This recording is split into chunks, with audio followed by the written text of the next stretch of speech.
তো বন্ধুরা, আজকে ডাব্লিউবিপি সামনে যে ইন্টারভিউ রয়েছে তার সংক্রান্ত বেশ কিছু গুরুত্বপূর্ণ বিষয় নিয়ে আজকে আলোচনা করব। এবং প্রত্যেকটা বিষয় খুব গুরুত্বপূর্ণ থাকবে এই কারণেই, কারণ আজকের আলোচনার মধ্যে তোমরা জানতে পারবে টোটাল বিষয়টাই। এবং আজকে আলোচনার প্রথম পয়েন্ট হবে যে যারা সেফ জোনে আছো, যারা মোটামুটি ইন্টারভিউটা ক্র্যাক করে বলবে ঠিক করেছো, এবং তাদের ট্রেনিং কোথায় কোথায় হবে এবং ট্রেনিং সেন্টারগুলো কোথায় হয় এবং কত সিট রয়েছে। পাশাপাশি তোমরা নিজেরাই জানো যে এই যে 8,419 টোটাল সিট রয়েছে অফিসিয়ালিভাবে, সেখানে 1.2 গুণ অর্থাৎ 10,102 জনকে যে ডাকা হয়েছে। প্রশ্ন হলো এবার যে বাকি যে 1,683 জন ক্যান্ডিডেট রয়েছে এদেরকে কি হবে, এরা অ্যাকচুয়ালি কী করবে, এই সংক্রান্ত তোমাদের ডিটেলস দেবো। এবং তার পাশাপাশি ট্রেনিং কবে হতে চলেছে এটা অবশ্যই একটা গুরুত্বপূর্ণ বিষয়। এবং যারা সেফ জোনে আছো, যারা মোটামুটি ঠিক করে নিয়েছো যে চাকরিটা মোটামুটি তাদের কনফার্ম, তারা এরপরে কী করা উচিত এই সংক্রান্ত বিষয়টা আলোচনা করব।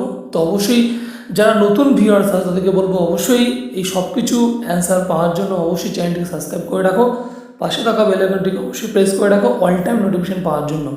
তো চলো আজকে এক এক করে আলোচনা শুরু করি। তো অবশ্যই আমাদের টোটাল যে WP training centre north Bengal থেকে সাউথ বেঙ্গল অবধি যদি আমরা দেখি, মোটামুটি আমাদের 14টার বেশি অর্থাৎ 14 এর বেশি কিন্তু আমাদের ট্রেনিং সেন্টার রয়েছে। তো অবশ্যই প্রত্যেকটা ট্রেনিং সেন্টারের ক্যাপাসিটি সমান নয়, আলাদা আলাদা বিভাগ রয়েছে, তার মধ্যে ভাগ রয়েছে। তো প্রথমে আমরা চলে যাব আজকে দার্জিলিং, অর্থাৎ দার্জিলিং শিলিগুড়ি ডাবগ্রাম, যেখানে 12 ব্যাটালিয়ন যেখানে ট্রেনিং করানো হয়, সেখানে কিন্তু 600 মতন সিট রয়েছে। এটা আমি তোমাদের ডিটেলস বলছি এই কারণেই যে তোমরা তাহলে বুঝতে পারবে টোটাল কার কোথায় পড়বে না পড়বে এবং কত সংখ্যক সিট রয়েছে, পরিবেশ কীরকম সম্পূর্ণ আলোচনা করছি। তো দেখো 600 মতো সিট রয়েছে। এবছর কিন্তু যেহেতু ক্যান্ডিডেট একটু বেশি রয়েছে 8,419, তো এখানে কিন্তু ক্যান্ডিডেটের জন্য একটু সিট বাড়াতে পারে, সেরকমই আমরা খবর পেয়েছি। তো এরপরে আমরা চলে যাব নর্থ দিনাজপুর অর্থাৎ উত্তর দিনাজপুর অর্থাৎ রায়গঞ্জে এসএপি 4th ব্যাটালিয়ন, যেখানে কিন্তু 1200 সিট ক্যাপাসিটি রয়েছে, 1200 জনকে ট্রেনিং করানোর ক্যাপাসিটি রয়েছে। অবশ্য এটা তোমরা জেনে রাখো যে নর্থ দিনাজপুর রায়গঞ্জ সেখানে কিন্তু মোটামুটি পরিবেশটা মোটামুটি একটু হার্ড রয়েছে এবং আশেপাশে দোকানপাটও খুব একটা পরিমাণে নেই। তার জন্যই বলছি যে তোমরা অবশ্যই তার আগে ট্রেনিংয়ে যাওয়ার আগে কিন্তু ভালো করে জিনিসপত্র, খাবার দাবার যা কিছু সব ভালো মতো কিন্তু নিয়ে তোমাদেরকে যেতে হবে। ওকে, নেক্সট আসছি আমরা কৃষ্ণনগর এসএপি 9th ব্যাটালিয়ন, যেখানে সিট সংখ্যা রয়েছে মাত্র 350। ঠিক আছে, কিন্তু এবছর সিট সংখ্যা একটু বাড়তে পারে সেরকমই আশা রাখছি, কারণ 2018 একটা নোটিশে আমরা দেখেছিলাম এবং 2018-তে যেভাবে ক্যান্ডিডেট ডাকা হয়েছিল, যে পরিমাণ সিট ওরা অ্যালার্ট করেছিল, তো তার থেকে কিন্তু এবছর সিট সংখ্যা ওরা অ্যালার্ট বেশি করবে। ঠিক আছে, এরপর আমরা চলে যাব ব্যারাকপুরের নাম তোমরা অনেকেই শুনেছ, মঙ্গল পাণ্ডে পার্ক ব্যারাকপুর অবশ্যই গুরুত্বপূর্ণ। এখানে দেখো, এখানে যে ট্রেনিং সেন্টার রয়েছে, এখানে 4টে ট্রেনিং সেন্টার রয়েছে। প্রথম রয়েছে স্বামী বিবেকানন্দ, যেখানে 1st ব্যাটালিয়ন 302খানা সিট রয়েছে, এবং 2nd ব্যাটালিয়ন রয়েছে 202টা সিট, এবং 3rd ব্যাটালিয়ন 150, এবং 4th ব্যাটালিয়ন হচ্ছে 200। এই যে টোটাল যে সিটগুলো রয়েছে এখানে কিন্তু সব সিটই কিন্তু বাড়ানো হবে। আমি বারবার করে বলছি সিট সংখ্যা কিন্তু বাড়াতেই হবে, যেহেতু এবছর ক্যান্ডিডেট অনেক বেশি। তো এবং এই ব্যারাকপুর যে জায়গাটা, সেখানে কিন্তু কমিউনিকেশন বলো, তোমাদের থাকা, তোমাদের দোকানপাট যা কিছু, ঠিক আছে, কেন ব্যারাকপুরকে এর জন্যই বলা হয় যে পুলিশ ট্রেনিং স্কুল অর্থাৎ পিটিএস। ঠিক আছে, যেখানে সব রকম ফেসিলিটি তোমরা পাবে। ওকে, এরপর আমরা নেক্সট চলে যাচ্ছি সাউথ পিটিএস অর্থাৎ সালুয়া। এখানে কিন্তু সবচেয়ে বেশি ট্রেনিং করা হয় এবং এখানে ট্রেনিং সিট আমরা 2018 দেখেছি 1300 সিট রয়েছে, কিন্তু এবছর 2019-20 রিক্রুটমেন্টে কিন্তু সিট সংখ্যা বাড়াবে, অবশ্যই বাড়াতেই হবে। এর মধ্যে দুটো পিটিশন রয়েছে, এফএপিআর 1st ব্যাটালিয়ন যেখানে 250-এর মতো সিট রয়েছে, এবং বাকি যেটা রয়েছে এফআরএস 2nd ব্যাটালিয়ন, সেখানে 600 সিট রয়েছে। এবং এরপরে তো টোটাল সালুয়াতে মোটামুটি আমরা দেখেছি যে গতবার 2018-র 2100 সিট টোটাল ছিল। তো আমরা আশা করছি এবছর এখানে 2500 বেশি সিট অ্যালট করবে।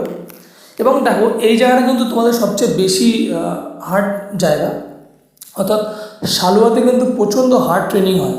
কারণ আমরা দেখেছি যে আর্মির মতন কিন্তু এখানে ট্রেনিং করানো হয়, ঠিক আছে। এবং যারা এই ট্রেনিংয়ে যারা আর কি সিলেক্টেড হচ্ছে তাদের কিন্তু অবশ্যই একটা পজিটিভ দিক ভালো হবে, কারণ তারা একদম সলিড ট্রেনিংটা করতে পারবে এবং অনেক কিছু শিখতে পারবে এবং বাকিদের থেকে অনেক বেটার করতে পারবে এবং তাদের ফিজিক্যাল ফিটনেসটা কিন্তু অনেক ভালো থাকবে। তো অবশ্যই সেটা নিয়ে ভয়ের কারণ নেই, কারণ তোমরা যেহেতু পুলিশ নিজেকে বলে মেনে নিয়েছো এবং যেহেতু এই চাকরিটা তোমরা করে বলে ঠিক করেছো, তো অবশ্যই পজিটিভলি ট্রেনিংটা তোমাদের করতেই হবে, একটু কষ্ট হলে করতে হবে। নেক্সট আসছে পুরুলিয়া স্যাপ 11। এখানে দুটো পার্টে রয়েছে, একটা স্যাপ 11 এবং স্যাপ 12। তো প্রথম পার্টে রয়েছে 100 এবং দ্বিতীয় পার্টে রয়েছে 200। তো এগুলো সিটও বাড়ানো হবে সেরকমই আশা রাখছি। নেক্সট চলে যাবো আমরা আসানসোল। তো আসানসোল জায়গাটা তোমরা নিশ্চয়ই জানো, যেখানে কিন্তু যেহেতু ট্রেনিংটা ম্যাক্সিমাম আমরা দেখেছি যে অক্টোবর নভেম্বর পরে করানো হয়, ঠিক আছে। তো সেখানে ওয়েদার কিন্তু একটু বেশি কম হতেই পারে। তো আসানসোলের ঠান্ডা গরম দুরকমই খুব বেশি পড়ে। তো অবশ্যই সেই জায়গাটা তোমাদের ভালো করে জেনে শুনে এবং প্রিপারেশন নিয়ে যেতে হবে, ওকে।